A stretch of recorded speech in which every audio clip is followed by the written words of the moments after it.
Good afternoon and welcome to Speak for Climate, Speak Up for Climate. Thank you to everybody here who braved the threats of the winds and rains to be able to listen to this very exciting discussion on climate change.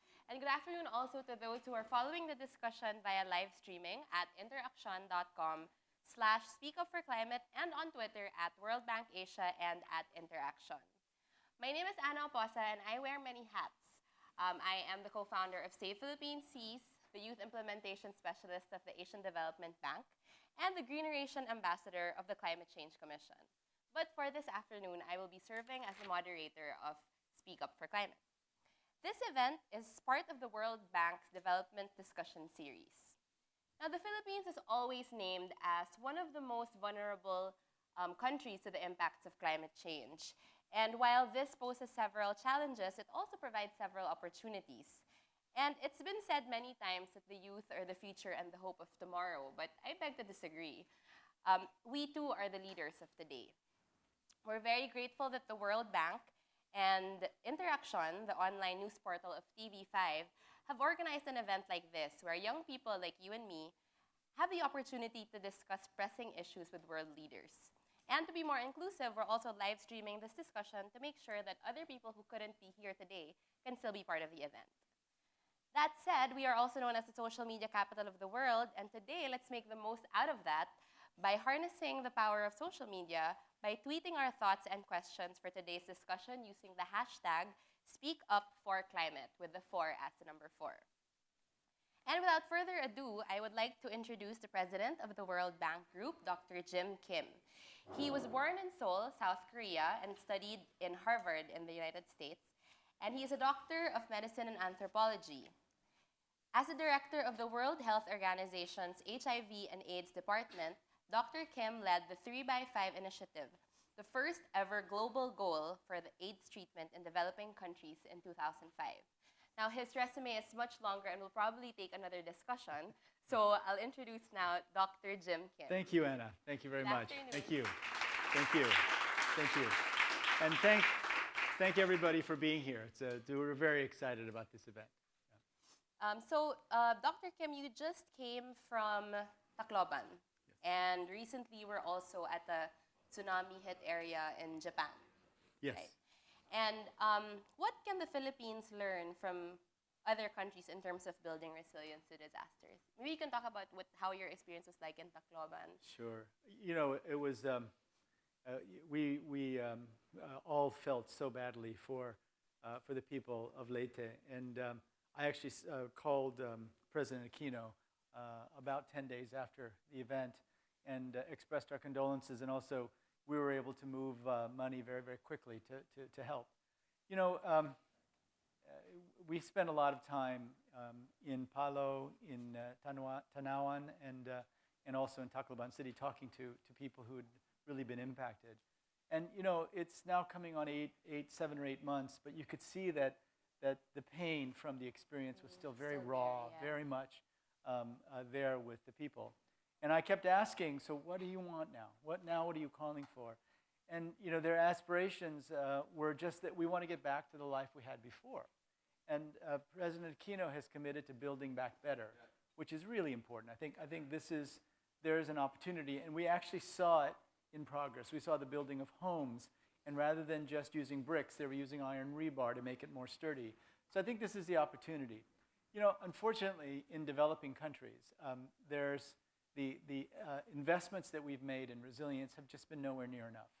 And so we think that the commitment that the Philippines government has made, that all the partners, groups like us, the commitments that we've made to really investing so that the next time the poorest don't bear the brunt of the disaster again is one of the things that's really important.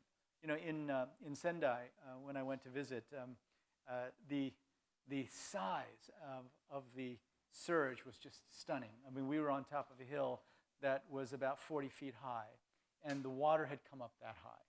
And so one of the things that's very impressive to me about the Japanese government, the Japanese people, is that they have committed themselves to making sure that all the poor countries in the world will have access to the kinds of technologies that existed in Japan. You know, in Sendai, none of the buildings fell. It was extraordinary. I mean, Wow. they had built on such a sturdy foundation that while some of the smaller areas right near the coast were destroyed, the tall buildings, which was what I meant, the tall buildings all stood. And so one of the things that we have to do now is to commit ourselves to capturing all the lessons from all over the world in terms of how to build buildings, how to prepare countries and especially poor communities for resilience. We need to spread those lessons to all the poor countries that are facing these kinds of crises. And at the World Bank Group, that's what we've committed to doing. We've completely reorganized ourselves so that we can be one of the groups that commits itself to capturing every single innovation, every single solution to the problem of adaptation and mitigation of climate change and bring it to all of the countries in the world. The Philippines is a leader. We're very happy to see that the Philippines has been so far out front. And you know, representatives from the Philippine government, one of the secretaries, really changed the whole discourse in Poland during COP19. Yes. The way that Secretary. the way that he expressed the pain and the reality of these extreme weather events in the Philippines really changed the conversation, and we hope that the Philippines will continue to change the conversation. It's very inspiring for someone like you to say something like that about how the Philippines is very proactive, because I think a lot of young people, or a lot of people in general in the Philippines, have been very cynical about government and how the country's being run. So to hear it from you, it's very inspiring, and I think maybe we are making a little bit of progress. Well, you know, it's the job of young people to criticize older people like me. You know, this is what you do. This is how you learn, and it's important for keeping us old people honest. But let me just tell you a little bit something about the government you have here. The commitment to fighting corruption is really unprecedented. The commitment to openness, you know, getting all the data out in the open, is also really unprecedented. And we were just at a session with the government leaders, and I have to say, you know, there's no government that's perfect. But this government, in terms of being a leading voice to fight climate change, you know, we've been very grateful for their support. We've tried to get out as well at the World Bank Group. There's a lot of things. We're involved in so many areas that affect climate change that we felt like we have to really get out front and lead. But I have to say, you know, the commitment to openness, the commitment to fighting corruption, the commitment to investing more in health and education, this is a government that we think the rest of the world can learn a lot from. Now, it is, as I said, it is your job to continue criticizing, and I know that you will, but it's important, I think, for some of us who fly around the world and meet with all kinds of different governments, important for us to give you some perspective that, boy, there's a tremendous amount of admiration around the world for what President Aquino and his government's trying to do. Thank you. And with that said, we're in the presence of the youngest senator, Senator Bam Aquino. We are learning a lot from you. And we'd like to ask you, how do our laws address resilience, adaptation, and mitigation, given that, you know, storms are getting more frequent and getting stronger? We have a mic right there. So shall I stand up? Or? Okay, sure. Yeah. Good afternoon, everyone. Good afternoon, Dr. Kim. Well, I think in terms of the government, there's a general understanding that this is the new normal. Yeah. That was quite a popular phrase after Yolanda hit us, or Haiyan, no? After Haiyan hit us. And that's permeated to all parts of the processes. No? Everything from local government planning to legislative planning to creating better infrastructure down the road. This has actually been integrated in a lot of the work of government now. And in fact, there was probably one forum where the World Bank executives here in the Philippines actually said that we're one of the leaders in terms of integrating climate change into our local development plans. Right. I think Dr. Kim will agree with me. Absolutely. Yeah. Not just national government planning, but local government planning. And I think that's a very important thing to differentiate. No? The national government will integrate or has integrated a lot of these climate change issues already in our national plans. But more than that, local government planning has also tried to integrate that, whether it's creating zones for evacuation centers or putting up better infrastructure that will be more resilient, or coming up with programs which will eventually try to save jobs and livelihood which might have been lost from the disasters. So I think in the sense that does government get it, I think we do get it. And that's already quite advanced compared to a lot of other countries who still don't want to admit that there is climate change in the world. So I think in terms of admitting that there is, and obviously because we are where we are in the world physically, we do see it regularly, admitting that there is this problem, that it is the new normal, trying to create the necessary systems and budgets to be put in place to solve these issues. I think government is there. What I think still needs to be done is really on the implementation and the execution, which of course is where everything at the end will boil down to. So I think in the planning side it's there, but we need the help of the people. We need the help of the citizens to also do their share. No, if there are areas which are now red zones, for example, or no build zones, we need the people's cooperation to actually make sure that these areas are kept safe. If there are consultations with the youth or with other stakeholders in terms of trying to come up with better communities which are more disaster resilient, we need you to show up, no? Because everyone needs to do their part, no? And definitely, I think this government, and I'm sure next governments, no, whoever it is in the political spectrum, because we are Filipinos and because we do live in this part of the world, I think it is already part of our lives, and preparing for it, planning for it, and trying to create the systems to get back up after we're hit from disasters is already part of the Filipino life now. We'd like to move on to another representative of the government. National Youth Commission, Kit Cruz, from the National Youth Commission, Kit Cruz. We'd like to ask you, he's the chair of the Committee on Participation, and we'd like to ask you, what is the critical climate change issue that the NYC considers the most pressing, or the one that has the most impact on the youth, and what are your projects to address these? It's funny how we're being referred to as being in government. I mean, typically when you think of government, you think of old people. So it's nice that it's actually young people taking the charge now. And I guess related to that, one of the more pressing issues when it comes to climate change is the integration of disaster risk reduction management. I think it's very important that we put DRRM as the forefront of climate change. Up to now, I think there's still a difference when you think of climate change as one thing and DRRM as another. It's high time that we actually integrate both. And where young people come in specifically now is participation. So yes, it's no coincidence that I'm part of the Committee on Participation, and I'm talking about participation now. We've seen from last year's tragedies in Yolanda and in Bohol that young people, if given an opportunity, can really contribute not just to disaster mitigation, but also to disaster risk reduction. So I think it's very important that young people are given a chance to participate directly in the mechanisms of government where they can make an impact. Right now, one of the priorities of the National Youth Commission is integrating youth participation in the disaster councils, both in the national as well as in the local level. So we're actually working now towards having youth representation, again, in the top level as well as in the bottom level. So we're looking at a top-bottom approach here so that young people aren't just tapped for disaster management. When the tragedies come, young people are being tapped for packing rice or going down to the areas, but to have a more proactive role so as to prevent and to mitigate disasters. How would we become part of that? Well, right now we're actually talking to the OCD, to the Office of Civil Defense, as well as the National Disaster Risk Reduction Councils for us to become an observer in the proceedings. So the National Youth Commission also recently came up with a resolution requesting the NDRRMC to become a permanent observer of the said council. Of course, in the future, we're looking towards a more permanent and active role in the actual council, but for now, baby steps. So we want to be an observer first, but it doesn't mean that we'll just be relegated to the sidelines, watching the proceedings as it goes along.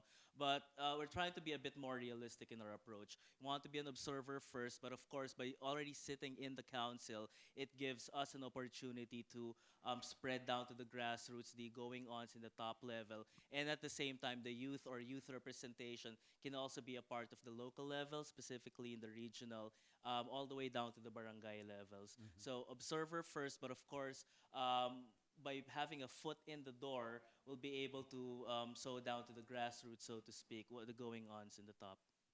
Thank you, Sir Kit. I'd like to open up the floor for questions from the audience. Are there any burning issues you have that you would like to raise in terms of disaster risk reduction, climate change, food security? Anybody? They're very shy today. Shall I start calling out names? This is not what I heard about the youth in the Philippines. I heard that you were very, very direct. And let me ask you a question. So how do you communicate with the people who are still denying the impact of climate change? We put out several reports. What would a 4-degree Celsius warmer world look like? What would even a 3 or a 2-degree Celsius warmer world would look like? And right now we're at about 0.8. But it looks like there's just there's already too much carbon in the air to prevent us from getting probably at least to 2 degrees Celsius. Yeah. And the thing is, a 2-degree Celsius world is going to be completely different from the world you know today. It's going to be completely different. And they say that carbon is the currency of climate change, but water is the teeth of climate change. China is already facing a situation where they have 9% of the water of the drinkable water in the world, and 21+% of the population. Wars over water and food are going to become the norm, and this is not when you're in your 90s. This is in the relatively near future. So I just want to know what can you guys do, because it's really your world that we're talking about,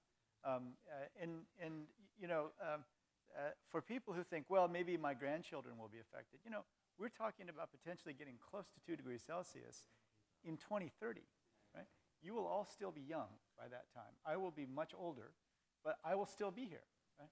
And so I worry about this every day. I worry about this every day, especially because I have young children. I have a 5-year-old and a 14-year-old. And I tell you, I think that, based on the way my kids already talk to me, they're going to say things to me like, Dad, what the hell were you thinking? You were president of the World Bank. You were putting billions of dollars into energy, billions of dollars into infrastructure. Why didn't you do more? That's the thought that is in my head every single day. But there are still people who are deniers. There are still people who don't want to face this. What are you guys doing? Anybody? Oh, there. Hello. Thank you, Dr. Kim, for coming to the Philippines. I'm Jay Abonetra from the Yellow Boat of Hope Foundation. Coming off from what you shared, I'm a personal friend of Marshall Goldsmith, who I believe is your coach. He's my coach, yes. Yeah, and it pertains to youth leadership in this sector particularly. Is the World Bank doing something in terms of, because there's really a lot that needs to be done. Is the World Bank looking at, capacity building in the sector in terms of mentoring or coaching young leaders? Absolutely. Check out Connect for Climate. It's our big program where we're trying to build youth leadership. And we had everybody in the Connect for Climate group at the World Bank for, I think it was the annual meetings. But we're trying to do this. We're doing everything we can to try to build youth leadership around this issue. Next spring, we're trying to bring together all the movements that are focusing on fighting poverty with the environmental movement on Earth Day. We're trying to put something together where we make that connection. Because the thing is, if you don't care about climate change, but you say you care about poverty, right? Those two things, you can't do that. You cannot care about one and not about the other. Because what we know, and it happened in Tacloban, and it happens at every level, that even in a place that's relatively poor, it's the poorest in that relatively overall poor place that are affected the most. I was just in Tacloban City, and there are signs that say this is a no building zone. But people don't have a choice, so they're building there, right? And it's not because they want to put themselves in danger's way. This is the place that's easiest for them to actually build some kind of a shelter. So what we know is that as the impact of climate change grows, it's going to disproportionately affect poor people. Poor people are going to be the least able to adapt. Poor people are going to be the last to get access to clean, potable water. And this has got to be something that we take together. No, you can't say that you're ending poverty and at the same time say that climate change is not an issue. So again, we're working on developing leadership, but we need the youth to stand up and simply insist that the rest of us pay attention. Any other questions or comments to the question posed earlier? Answers? I think, Dr. Kim, in the Philippines, climate change, denying that climate change exists isn't one of our biggest problems because we feel it. It's really, I think one of the challenges is communicating it, even in terms of language. Like after Yolanda happened, one of the biggest discussions was there's no Filipino term for storm surge. So in the news, when they were saying, a storm surge is gonna come, no one understood what it meant. I remember when I was doing community work in Tacloban, they said, we thought that the storm surge would just be like waves crashing into we didn't know it would be this tall or go in this deep into our place. So I think that's one of the biggest challenges. And we're very lucky to have somebody from the media here. And we'd like to ask her, Ms. Leah Cruz from Interaction. Communication is very important in issues like this. So how is the media communicating climate change to the masses? Like, do you know of any innovative mechanisms maybe in the Philippines or other parts of the world that we can? Hi, my name is Leah. I'm a weather presenter for TV5, and I also do other work for the station. And with regards to your question, you already mentioned that one of the biggest problems when Haiyan or Yolanda hit was that the people who were in Tacloban and in the areas that were the worst hit, they had no idea what a storm surge was. And it was said over and over in the news. I said it myself, and they didn't know. They were saying, why didn't you just say tidal wave? And on the scientific portion of that, it's not exactly the same. So you can't say that because it's wrong actually to warn people about a tidal wave, which comes from an earthquake or a volcanic eruption. It comes from deep in the ground, whereas a storm surge is caused because of the wind pushing the water. And that's what causes the flooding. And that's one of the challenges that we face in the media communicating these things. But I think, TV5 is placing a premium on, and this is not an ad for TV5 or Interaction, hello. But we do place a premium on weather because we do think that it's going to be one of the biggest issues that the world will face in the coming years. So we do have hourly weather updates. Interaction has a lot of weather updates, and you can actually check them out. And again, it's not an ad. And but I do think that it's a pressing concern, especially here in the Philippines. For the past few months, actually, I've sort of been living and breathing climate change. I attended a climate change conference in Paris back in April, and I was the only Filipino there. It was the first time that they thought of inviting anyone from the Philippines because of the recent Haiyan. And sa totoo lang, bida ako dyan. Everyone was asking about the Philippines and about the effects of Haiyan, and I was able to learn from a lot of the other meteorologists, which I'm not, and a lot of the other weather presenters there, about how they communicate important issues regarding the weather, regarding climate change. Because here in the Philippines, we're practically the worst hit in the entire world. We are the third most disaster-prone nation in the entire world. And we all have also experienced the highest sea level rise in the entire world. So the average since 1901 has been 19 centimeters. But here in the Philippines, when they recorded it, it was at 60 centimeters. So you can just see how far the disparity is. And what does that mean? A higher sea level will mean, obviously, when the typhoons come in, and because of climate change, because our seas, our oceans are getting warmer, that means stronger typhoons, stronger tropical cyclones. When these hit us, the flooding will be worse, the storm surges will be worse. There will be very little land that will break those storm surges. And we're a coastal country. We have coastal communities, 36,000 kilometers, if I'm not mistaken. I'm not so sure about the numbers. That's our coastline. And most of our people who live there in these communities are very much threatened. And it's a question of life or death. So one of the biggest issues in media, in weather, and communicating is how do you even get out these signals that you could actually perish when this storm surge comes in. Right now, we're waiting for Glenda. Everyone is probably looking out the window and trying to check if it's raining because it's scheduled to make landfall later. And we are expecting storm surges. And it will be here in Metro Manila tomorrow morning. And you see how these terms, such as storm surge, have become so. Well, now everyone knows what it is, but it's a challenge to communicate these things, even to, especially to a community level. And I'm actually glad that there are a lot of youth leaders here because a lot of you do deal with people in the communities. And maybe it's also time to start looking at it as your responsibility to educate the people in the communities, the farmers, the fishermen, with these terms, because not everyone has had the same education level as you had. So it's very useful to understand this because it's no longer a question of sounding smart or understanding the weather report on TV. It's actually a question of life or death. Before it started, we were actually discussing about stuff that I'd learned from other weather presenters in other countries back in the conference. And I was very impressed with a weather presenter from Africa who said that they actually distributed cell phones in the very remote areas because their other problem is drought. And they have a text brigade. This is a weather presenter, and they send the weather report because they don't have television sets. Sometimes they don't have radio, although radio is a much more available form of media and communication. But when it's a question of life or death, these issues of communication come up, and I do think it's time we start working on these here in the Philippines because we do have everything online and we have television and radio, but it's not always accessible in these remote areas where the people who are hardest hit are living. And I think they're telling me to get off the stage, so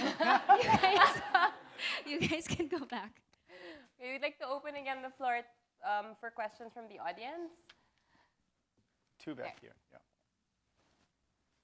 So we'll take her question, and then please introduce yourself and what organization Hello? you're from. Is this on? Yes. Sorry. Hi, I'm Divine. I'm a broadcast communication student from UP Diliman. And regarding Ms. Leah's comment, I actually know that there is an effort from the Department of Broadcast Communication to go to different regions in the country and study the dialects of people so that we can translate terms for disasters. So we can go down to the provinces and translate that a storm surge is how it's going to be and their terms for it. So I guess there should be a very good partnership between the academe and mass media on that end. And second, because I'm young and it's my job to criticize, three situations. One, the country's veteran meteorologists are leaving the country for higher wages overseas, and the workers of Pag-asa have long been denied proper compensation. Second, Filipinos are inventing green technology, but the process of patenting it is very arduous and there is no proper support for it. And the third is that energy is very much an issue of climate change, and several countries are opting for alternative greener sources. But the president is oft quoted for saying, what if there's no wind, or what if there's no sun? So I know that the government has an effort, but on these things, is the government working on these things and prioritizing these things? And it's that effort firm and consistent. You're asking me about the Philippines government. It's actually more of Senator Aquino. And if the World, sorry, and actually on your end, if the World Bank is feeling and seeing that effort. Well, let me give Senator Aquino a minute to collect his thoughts. I was going to pull up a chair in the front, actually. I saw her making eye contact with you while she was So- asking the question. So this is a deep issue that touches many very sensitive areas, and yet we have no choice but to try to move forward and solve it. So on the one hand, we are we know that right now, for example, if you look at all the oil and mining companies, the oil companies, their market capitalization, the value on the market is based to a certain extent on the reserves that they have already found. But we cannot burn those reserves if we are to have any hope of keeping global warming at 2 degrees Celsius or below. So in other words, they are capitalized with the assumption that they're going to burn oil that we know if they do, we're going to be up in the 4, 5, 6 degrees Celsius, which would be a complete disaster. Right? So that's part of the reality. Another part of the reality is that poor countries are saying, why are you punishing us for carbon that we did not put up in the air? Right? And the Africans are especially vocal, and we have to listen to them. Now, there are people who, in the environmental world, and it's interesting because now there's kind of a split. There's a group that's very focused on conservation.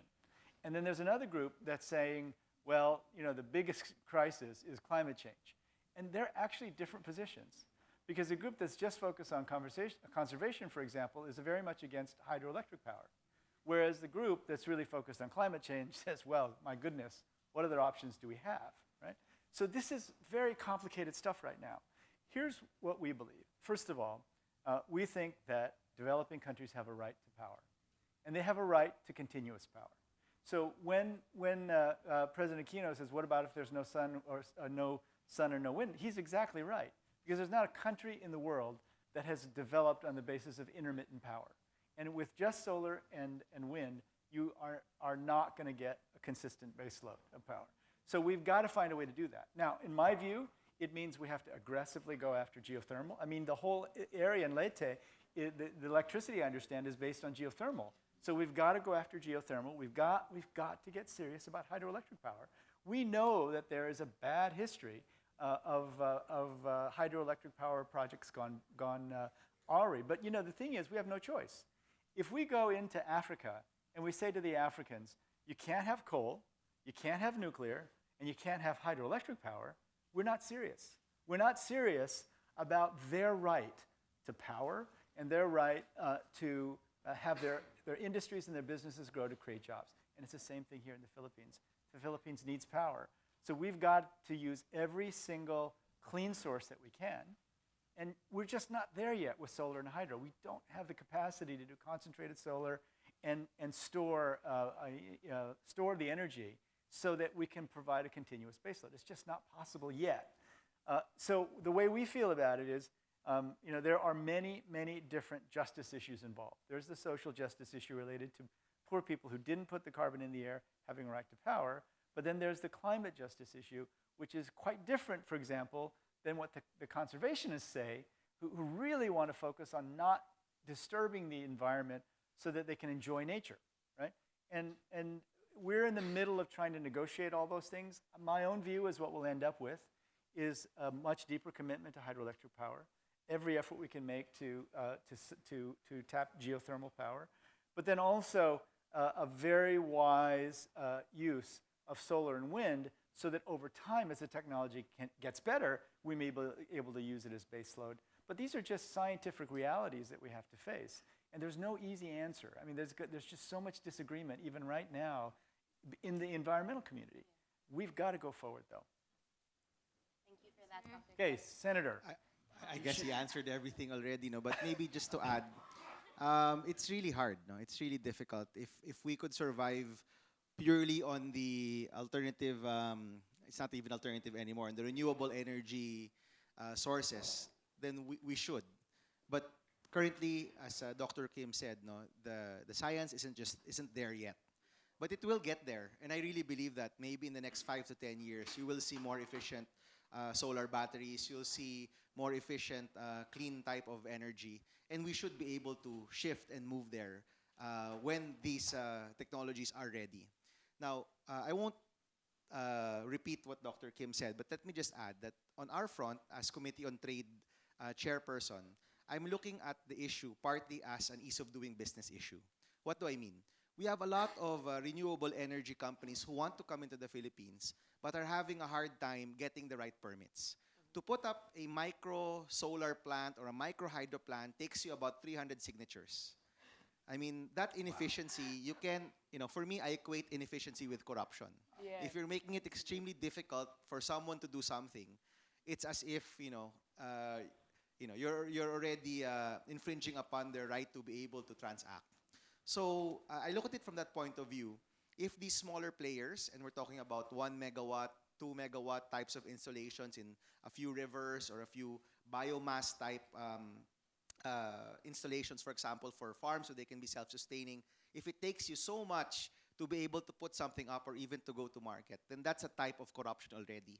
So in the last hearing we had on energy, it was the topic was something else. It was actually about the Meralco issue, but I raised the issue with the secretary regarding the number of signatures needed, and that if we could actually fast track our processes to be able to get these companies up and running as soon as possible.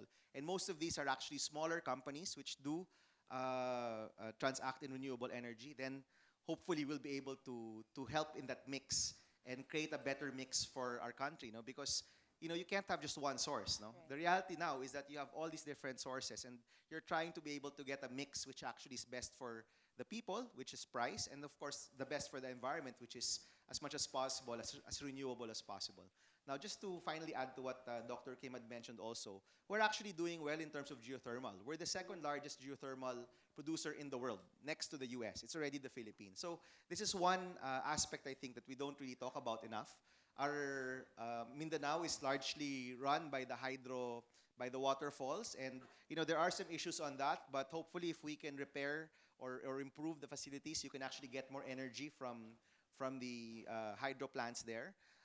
There are a few solar farms being put up in North Luzon and other areas. Hopefully, they'll be able to also make a dent in terms of our energy mix. But, it's just that I think when you look at the problem of energy, it's really a complex issue. No? There's just no one single answer. But the best thing is to have your principles set, which is the more renewable, the better. The cheaper, of course, the better. And if you're just able to move alongside the developments in science, I think we'll be able to catch that curve and hopefully not go the route of other countries where their use of energy has just spiraled out of control. No? Yeah. We're actually a country where we don't really use a lot of energy. We're really good citizens of the world in that sense. No? So in the sense of providing or damaging the environment, we're actually quite far from other countries which are our size. But again, you're right. No? I think moving to the future, we do have to be cognizant of that. And we just have to make sure that each step of the way, our principles are clear, that we have to do what's best for the people and for the environment. Thank you. Thank you, Senator Aquino. And now we have to wrap up the conversation. So we'd like to ask for a closing message from Dr. Kim, but I'd also like to ask if there's one thing that all the participants here can do, just one thing when they when they get out of this room, what would it be? What would you ask them to commit? And then your general message. Let me think about that as I give the final message. One of the things that I've said to now several audiences here is that when I was younger, 30 years ago, I came here to the Philippines for the first time, and unfortunately, that's the last time I've been to the Philippines. And so over that 30 years, I was at that time studying the Korean development story. I was a graduate student in anthropology, and I was trying to understand where Korea was in its development path. And by the 1980s, Korea was developing rapidly. It was moving very quickly. And then 1988 was the Summer Olympics when it really sort of, that was its coming out party to the world. But when I was born in 1959 in Korea, in the 60s and 70s, development economists overwhelmingly thought that Korea would have zero chance of becoming a developed country, South Korea. And they said instead that the country with the most promise is the Philippines. And so the question that I keep asking is, why was that promise that the development economists saw in the 60s and 70s, why has that not been fully realized? Now, I really believe that President Aquino was on the right path. He said, let me see if I get it right, kung walang kurap, walang mahirap. Right? That is absolutely true. I think that the problem of corruption, and let me just say this, it has nothing to do with the culture of the Philippines or anything like that. Because I've seen cultures where there was a lot of corruption, where strong governments really rooted it out. Right? So I really believe that as in my trip here, what I really have seen is that that potential that the development economists saw in the 60s and 70s is not only here, but it's multiplied many times. Looking at you guys, you know, the Filipino youth are famous for the ability in multiple language, especially English, a very hard work ethic. 31% of the population in the Philippines is young people. So you have the chance to drive the next economic miracle. Now, you know, that has to be done, you know, in accordance with very important principles like combating climate change. Because you guys, you know, there are some countries that can ignore climate change because it's not going to be right on their shores. You guys cannot, right? So you are the generation that has to take in the fact that there's 36,000 kilometers of shoreline, frankly, almost all of which is in danger of having storm surges. I mean, this is what we've just heard, that almost all of it is in danger of having these very deadly storm surges. You guys live in that kind of a country. So the task for you, in my view, is fuel the next great Asian economic miracle. You have all the pieces here in the Philippines to do it. And really, you have to demand it. You know, this is going to be your world. You have to demand it. You have to push yourselves. You have to get out there, gain the expertise in all the most important areas, and you guys have to push it. But there is no question that the Philippines can be the source of the next great success story. That's one. The second thing is I think that it's very important for you guys to embrace this notion, you know, kung walang kurap, walang mahirap. Because you have to be the ones who demand that the way of doing business changes. Because, you know, the old systems where who you knew is more important than what you know, and, you know, being part of this or that or the other clan is the way to get ahead, you're the ones who have to insist that that stops. So you have a very courageous government right now that's trying to take on vested interest and really tackle this issue. They need your support. And also, you know, if at any time, if you see corruption anywhere, you have to be ready to stand up and fight it. So that's the second thing, and I really mean it. The Filipino youth, you know, I've had very close Filipino friends all my life, right? And there's a very special talent for expression, for artistry. Whatever it is, you have to support that movement to end corruption, create that level playing field for everybody. That's the second point. And the third thing that I'd leave with you is that I think it's really important for your generation to truly embrace the notion of being global citizens. You know, right now, there's a lot of tension in Asia. And a lot of that tension goes back to ancient, not ancient, I mean, you know, decades-old rivalries and decades-old, you know, grudges that people have against each other, right? You guys have to be ones, especially in Asia, where you embrace the rest of Asia and really see at least all of Asia, but, you know, also much, much further, Africa. You know, you guys have to be the global citizens.